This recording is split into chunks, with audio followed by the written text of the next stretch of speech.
Oh, I've got to confirm my age. Right, I'm just confirming my age on. Hey Xavier, how you doing, mate? Drop a comment. Drop a comment, and I'll share some value. Let's have a look here.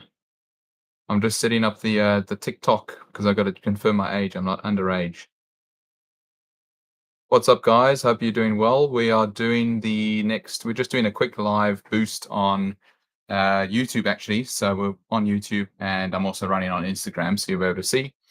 And we're just going to run through listing presentation basics. So some of the some of the skills and things that I've learned through going through probably 1,500 listing presentations. So it's been heaps of presentations, and I just want to share with people on what I've learned through them and what you can learn to get better and how to improve things and get better. Okay, it looks like I've got I can't go live on it, TikTok, but anyway, we'll do TikTok another time. We'll leave all the young kids on TikTok for next time. All right. So if you guys want to jump on YouTube, I'm actually on YouTube. I've got a new Insta 360 camera going, which is cool. And let's go through some stats and some information on listing presentations. So over the past 3 years, we've done around 1,500 listing presentations. And the key with a listing presentation is we would need to determine firstly, is this person worth to even do a full presentation to? Because we do presentations to people that are not really ready, or we talk too much about marketing and try sell it too hard, then we can actually eliminate them as clients. So we want to keep it professional and provide value, because some people might not be ready to sell right now, but they'll be ready in 1 year time. And if you're there to push them and pressure them to sell, and not give them the diplomatic correct answer or the best answer in their interest, then it could hurt your potential in the future. Let's say a person, for example, I was looking to sell a property in central Auckland. We could have sold for about $2 million, and it turns out that this guy didn't have to sell, but he wants to make the most amount of money. So I had a 30-minute mentor chat up with him, and we found out that why doesn't he just subdivide the property, sell one piece off, and sell the other one off? And that's really he ended up doing that. So I called him back a month later. He said, "Yep, I'm subdividing the property," and that was the decision to try and get him an extra 200,000 or 300,000 more on that sale price, because he's not pressured. He can subdivide it. And I said, it's going to take you 2 phone calls, because you're not going to do the subdivision, and you're going to get an extra $200,000. So work it out. Each phone call's worth $100,000. And he said, "Oh, I'm a bit lazy." I'm like, "Well, there's 100 grand for a phone call. Why don't you do it?" And he ends up doing it. So um, I was there not to get the listing, but I'm trying to solve his problem. His problem is the price. The price is not there right yet. Okay, let's make it work. Can we recommend him to subdivide and build that into and make a lot more money through that strategy? So the key that I focus on with listing presentations is to pre-qualify people correctly. So the first pre-qualifications is I would encourage everyone to get the app Boards on their phone. Now, Boards is a really good shortcut app, and you can download it and you can have a few questions pre-qualified. So when you type it in your CRM or on your phone, you're going to just type it in Boards, and you're going to push one button and it will pre-type out all the questions what you're going to ask the client. So a few key questions that we're going to say is how many bedrooms do you have? What's your plan ahead? Have you done renovations? Are you speaking to other agents? What's your golden price? What do you really want to get for the property? And we can then talk about any recent sales they've seen in the area, what where they're moving to, what's their budget. I say what's the debt levels, because I try work out their debt levels before we even go see them, because if you know the numbers don't stack up debt wise there, you might save an hour of your time giving the whole appraisal. You realize they're in out of their over their head with debt. So trying to pre-qualify to see, is it worth even spending an hour of time with this client?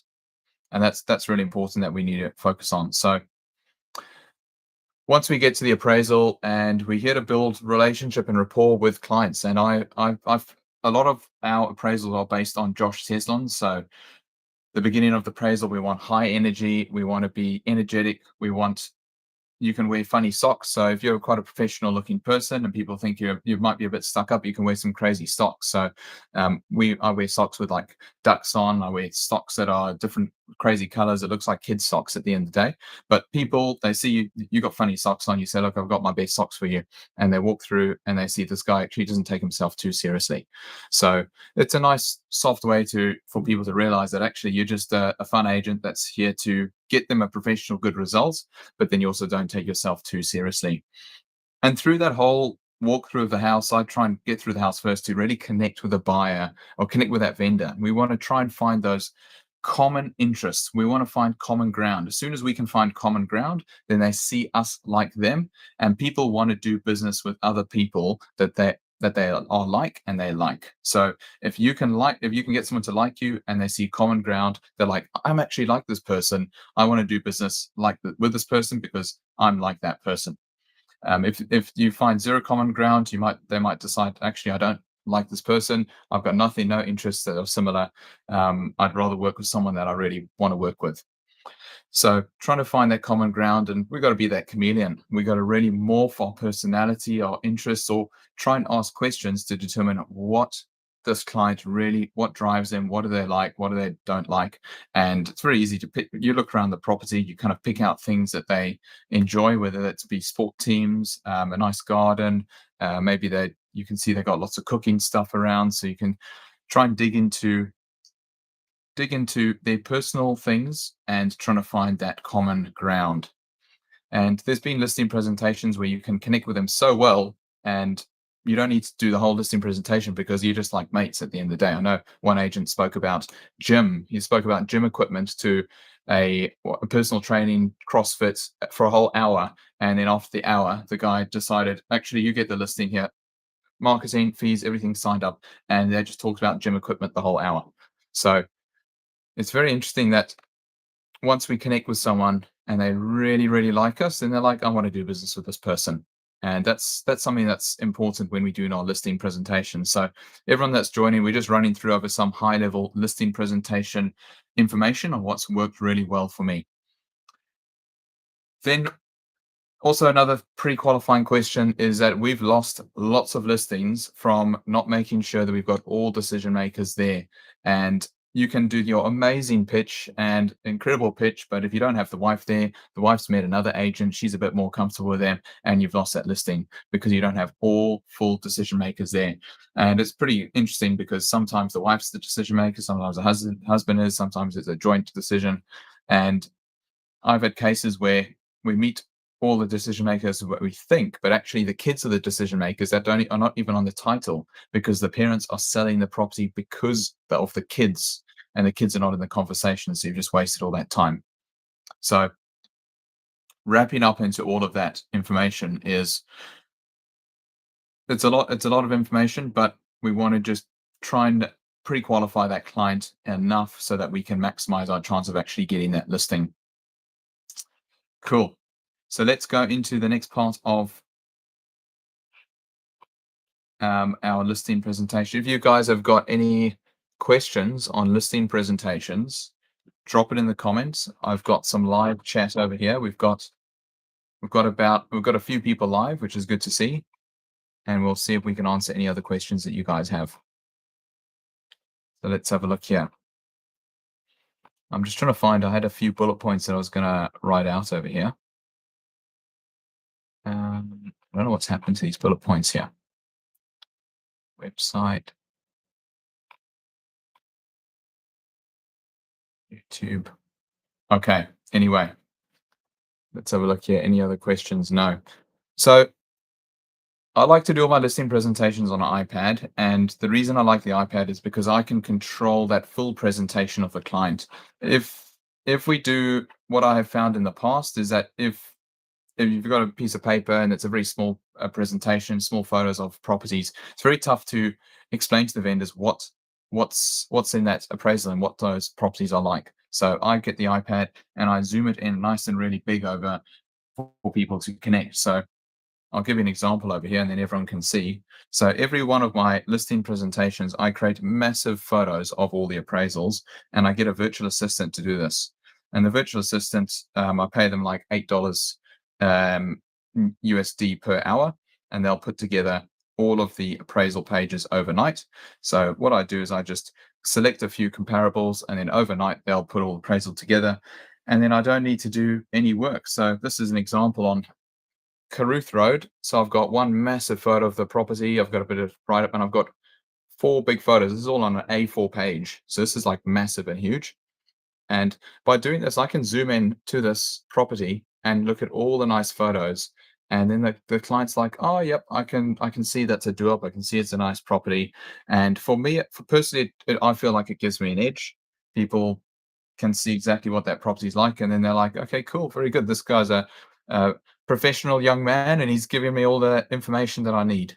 Whereas you get another guy that walks around the next day and he prints out a piece of paper, it's a black and white page, the property photo's like that big, and then he says, this is your appraisal. And they look at the page and they're like, oh my goodness, this is how this guy does business. When I've had this guy with this massive presentation iPad, this is like, and he's got signing me on the glass, and I just feel like this dude has got the technology, and this is really, really cool. So that's what I like to do, is try have a small boost of that fee rather than just dropping it all the way. And then look, if they've got 4 other agents that came through and other agents are dropping all to like 2% or 2.5, then you've got to make a call. You've got to make that business decision. You've got to say, well, look, at the end of the day, should I drop the fee, get the deal, and move on, or am I happy to walk away from it? And you've got to make that call, because you're only as strong as your next best alternative. Let's say you've worked for 3 months, you've got no listings. This is a solid listing. You'll get it if you drop your fee. Well, you've got no best alternatives. You're bloody eating baked beans at the end of the day. So maybe you've got to make that decision. But let's say you've got 10 listings running. The vendor's a little bit stuck up. You don't really want to work for them unless it's a good fee. Then you might just say, look, that's the fee. I'd love to work with you. I know my value, and this is what it's like. So in negotiation, you're only as strong as your next best alternative. And if your next best alternative is quite weak and not that good, like you've got no listings and you're broke, then you might decide, okay, let's just do a bit of a deal and get it wrapped up. All right, we've got Fred's Real Estate has got a quick question on, if you were to choose between calls or door knocking for prospecting, what would you choose? Thank you. If I had to choose between the two.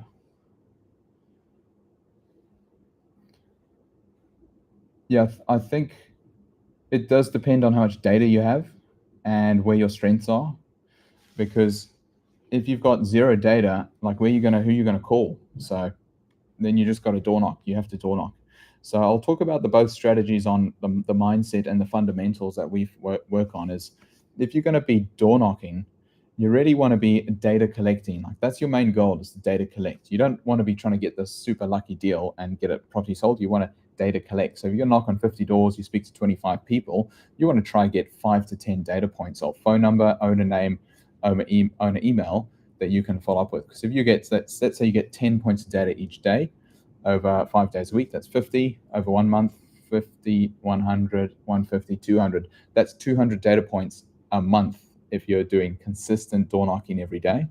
So you do that over a year, that's 2,000 data points that you've met face to face. You've met the owner, you've got a face-to-face connection. Now, your system has now switched all to cold call. You can just call that 2,000 people and you can just work that. You don't have to door knock anymore, because now you're just keeping in touch with that relationship.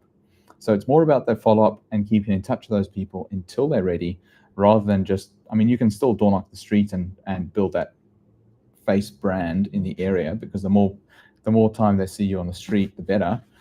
But I would try to do both. I'd say, look, 5 days a week, I'm doing the calls. I'm going to speak to 40 people every day on the call.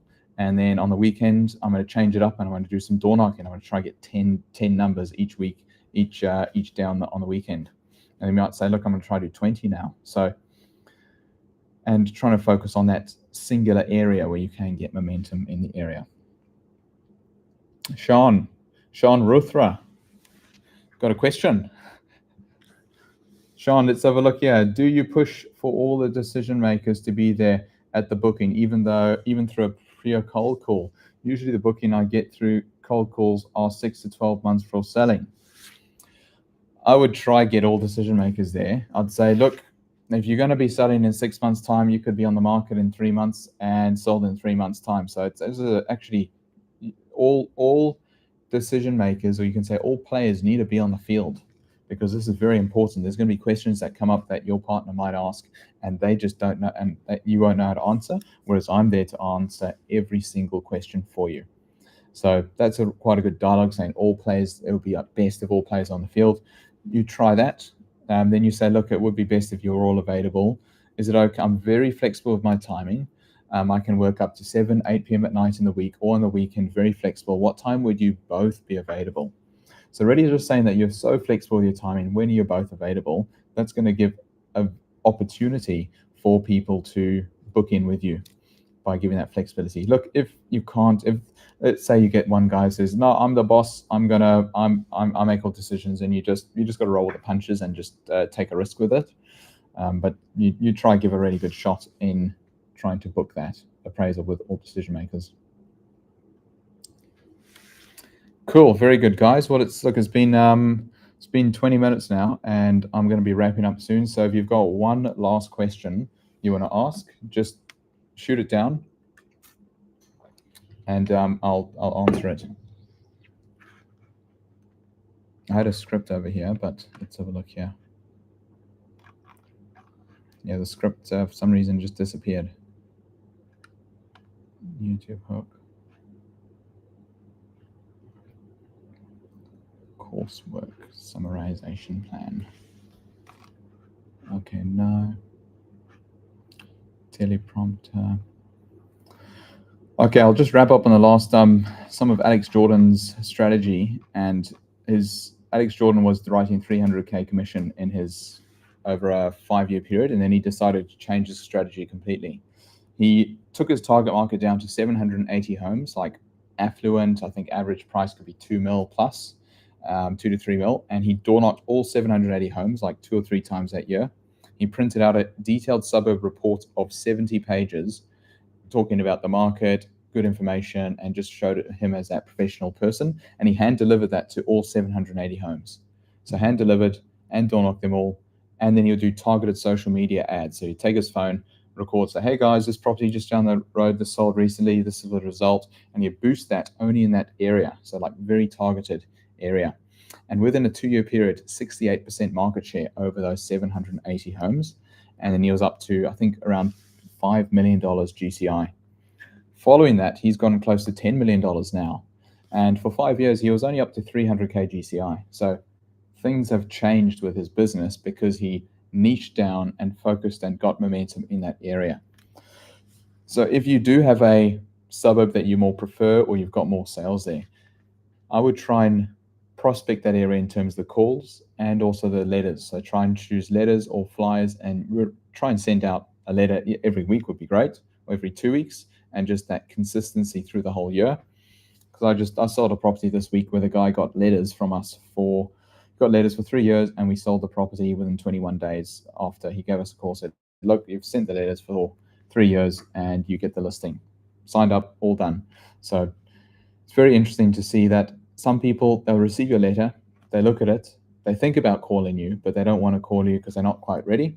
But then they get a letter next month, and then they're like, oh, maybe I'll call them. And then they get a letter the next month, and they decide, look, Lawrence, I've got your letter like 3 times, and I was going to call you that letter, and I lost that one. And okay, now I'm calling you now. Now I'm ready. So people are very indecisive with their decisions, also with property. Unless there's a divorce and a force of sale, people are very indecisive. And they're like, oh, should we move? Is it upsizing time? The kids are moving because of school zone. So all of those things, it's quite important to realize that the more touch points we have with the client, the more mind market share we have with them, and the more mind market share, the more chance we are actually getting the listing.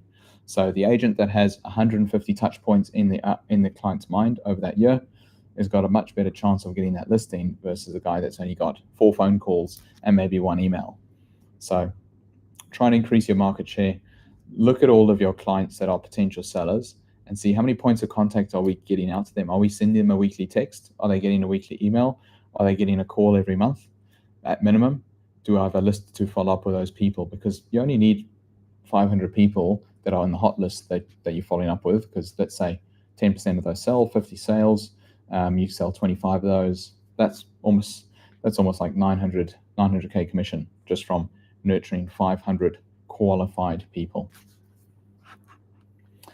It's very good, guys. We've got it wrapped up. Hope you guys have a good day. Let's get this all saved. Let's have a look here. Share. Can I share this over here?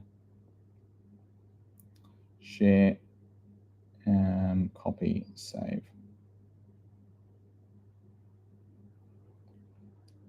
I don't know how to end this one. End now.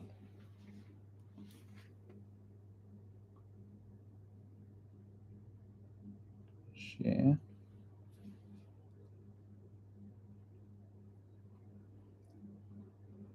Live test run. Video testimonial. Live. Listing presentation.